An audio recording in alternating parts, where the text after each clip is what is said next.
Hello, my name is Muhammad Faizul bin Shafi'i. I'm from mechanical department.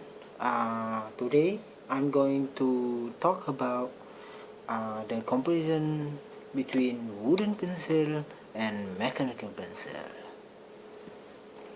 The primary function of the both pencil is the same, writing. The secondary is sketching, drawing.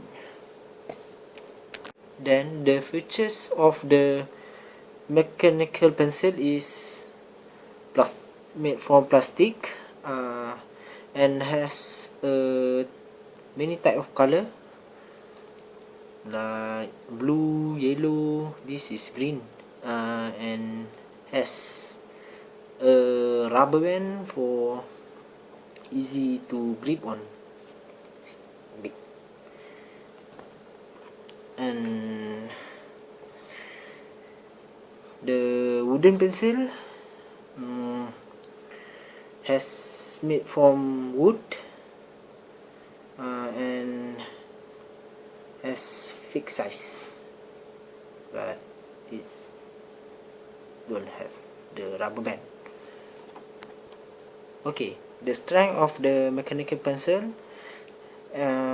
made from a high quality of plastic, and the performance will be the same as you buy the first time bought it. And then the wooden pencil is very cheap and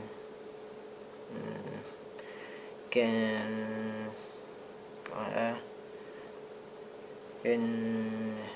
recycle. That's all what the conversation I'm talking. Thank you.